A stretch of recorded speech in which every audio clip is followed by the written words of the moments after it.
Hello les parents cultivateurs, bienvenue dans cette toute nouvelle boîte à outils pour les parents, rien que pour toi. Aujourd'hui, on va parler de la pédagogie Montessori. Pratiquer Montessori à la maison, c'est favoriser l'autonomie de ta petite pousse. Et comment faire? Eh bien simplement en adaptant son environnement. Mais où? Comment? Comment est-ce qu'on démarre à mettre toutes ces choses en place là à la maison pour tes petites pousses? Si toi aussi, parent cultivateur, tu as envie de mettre en place, vraiment de vivre la pédagogie Montessori chez toi, eh bien, bienvenue dans cette vidéo.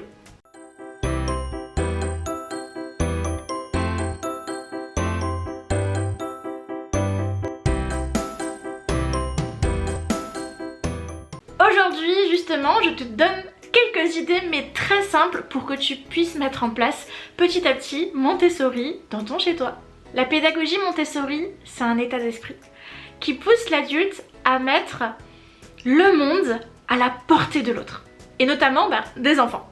Et ce qui est génial, c'est que vous pouvez carrément adapter toute votre maison ou votre appartement pour que votre foyer soit vraiment dans toute cette dynamique montessorienne.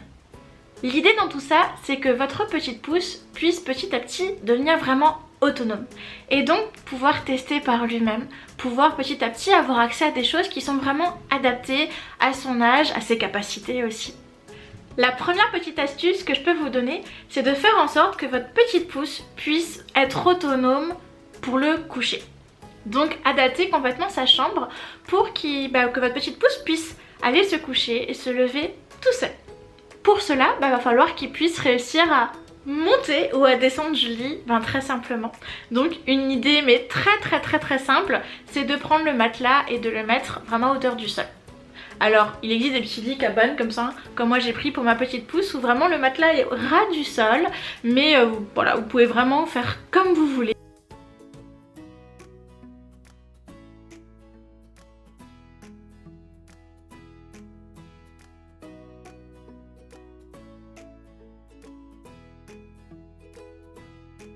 La deuxième petite astuce, on reste toujours dans la chambre. Pour qu'il puisse être autonome aussi pour s'habiller tout seul. Vous pouvez vous assurer que par exemple les chaussures ou les manteaux soient vraiment à sa portée. Moi ce que j'ai fait tout simplement, c'est que j'ai mis un tout petit porte-manteau qu'on trouve un peu partout, qu'on peut même fabriquer soi-même à sa hauteur, avec quelques vestes, une petite écharpe. Faut qu'à chaque fois il puisse aller chercher la veste qui lui plaît et la mettre. Les chaussures pareil, sur une petite étagère à sa portée, comme ça il peut vraiment choisir les chaussures qu'il a envie de mettre et on est là forcément pour l'accompagner encore au début et après ça se fait tout seul.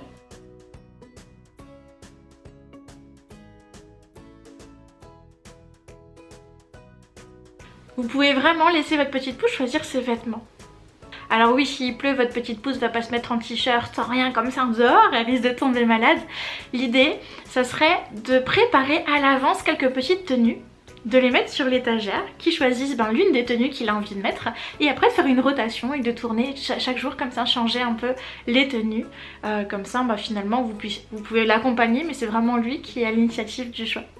Alors bien sûr, vous aussi dans le choix des habits, vous allez lui faciliter un peu la tâche pour qu'il puisse les mettre tout seul en fonction de qu'est-ce qu'il arrive à mettre ou pas. Donc par exemple les boutons, les fermetures éclairs, les lacets, vous pouvez un peu changer ça pour qu'il puisse s'entraîner. Troisième petite astuce, ça se passe toujours dans la chambre pour moi, mais vous pouvez faire ça un peu n'importe où tant que c'est un petit coin cosy au calme dans la maison, c'est de faire un petit coin lecture. Et là, il n'y a vraiment pas d'âge. Pour commencer la lecture, alors c'est assez génial parce que c'est finalement un moment que vous allez partager à deux et c'est là qu'il va découvrir énormément de choses et apprendre les bases du langage. Vous pouvez mettre ça en place dans le salon, dans une chambre, dans un petit endroit, vraiment dans son petit cocon, sa petite bulle à lui. Moi ce que j'ai fait, c'est que j'ai carrément mis en place un petit tipi pour vraiment lui faire une petite cabane et qu'il puisse se mettre dedans avec son petit livre et pouvoir feuilleter. Rien que le fait de feuilleter, de regarder les images tout seul, ça fait un petit moment de détente vraiment sympa.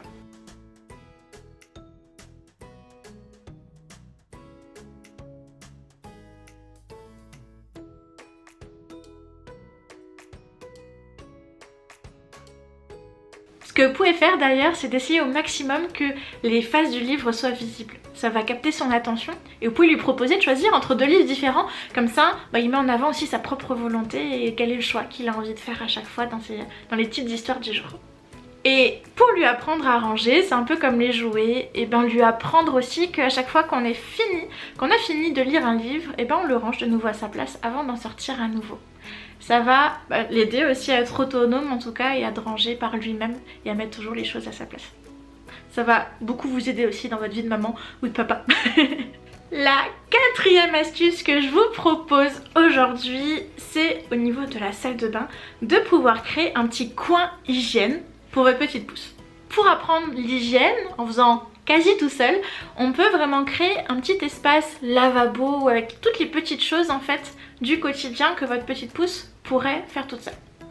Moi par exemple j'ai mis en place une petite table toute simple avec un petit miroir et je mets dans une sorte de bol adapté un peu d'eau, sa petite brosse à dents dans son petit pot, un peu de savon, la petite brosse pour qu'il puisse se coiffer, toutes ces petites choses là pour qu'il puisse vraiment devenir autonome dans ses gestes d'hygiène du quotidien, lavage des mains, brossage des dents, brossage des cheveux, etc.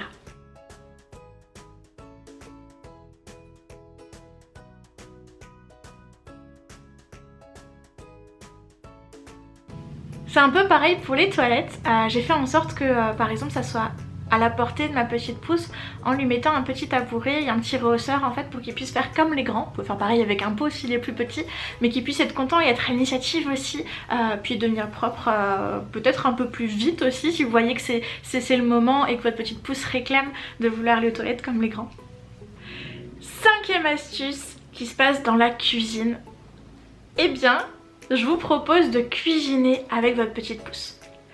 Peut-être que vous l'avez jamais fait encore, peut-être que si, mais en tout cas c'est un moment très convivial qui va l'aider aussi à développer son autonomie. Couper, saupoudrer, mélanger et je ne sais quoi encore, tout ça c'est super captivant pour votre petite pouce. Et souvent, on met notre petite pouce de côté en mode non, tu me déranges, je suis en train de faire à manger.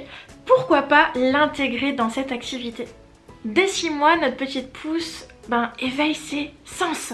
Et donc le fait de pouvoir toucher la nourriture, de sentir, de pouvoir vraiment faire cette activité avec vous, ça peut éveiller mais complètement ses sens. Et même si vous avez peur un peu au tout début, vous voulez pas lui laisser les ustensiles, bien sûr vous allez lui donner des ustensiles adaptés, mais rien que le fait de vous observer aussi, qu'il soit là dans la cuisine avec vous, il va apprendre plein de choses parce qu'il adore vous observer.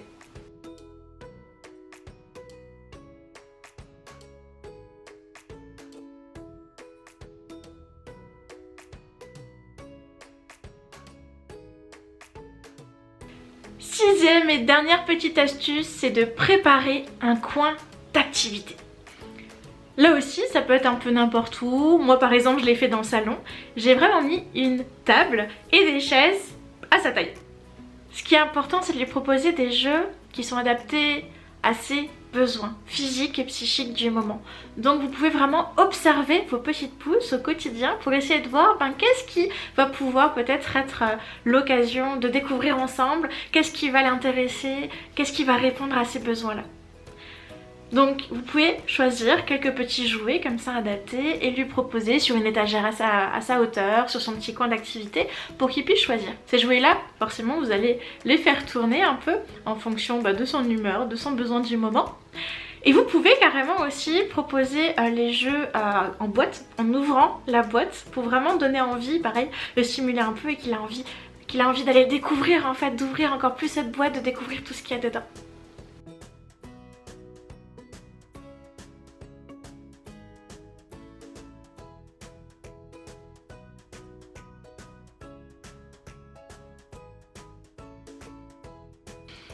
Voilà, alors j'espère que cette vidéo vous a plu. Si c'est le cas, mettez-moi un petit pouce. Vous pouvez même vous abonner juste en bas de cette vidéo pour louper aucune autre vidéo de cette chaîne.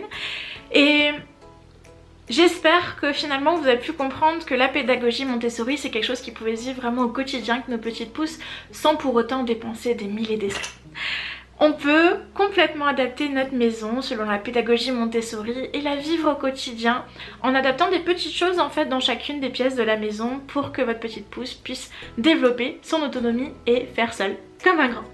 Dans la prochaine vidéo, on va pouvoir voir justement comment créer nous-mêmes des activités sans dépenser un seul centime, avec des petites choses du quotidien. Je vous montrerai d'ailleurs comment réaliser une petite bouteille de retour au calme avec votre petite pousse. Alors si vous êtes partant, mettez-moi un petit pouce. Et j'allais presque oublier, j'ai un super cadeau pour vous. Et bien simplement pour vous remercier de vous être abonné, de rester là chaque semaine, à m'encourager dans toutes ces vidéos-là. Et pour ça, vraiment, merci. Merci infiniment pour tous les messages de gratitude que vous nous envoyez. Voilà, c'est incroyable. Petit cadeau en retour dans la description, juste en dessous de cette vidéo, vous trouverez une vidéo inédite qui vont vous parler et vous donner en tout cas 3 clés pour avoir une famille plus harmonieuse et plus sereine. Si ça vous intéresse, vraiment c'est complètement gratuit, vous avez juste à cliquer sur le petit lien et à regarder cette vidéo que je vous ai concoctée. J'espère vraiment qu'elle vous plaira, j'espère aussi que cette vidéo vous a plu et on se retrouve très vite pour la prochaine boîte à outils. Ciao ciao!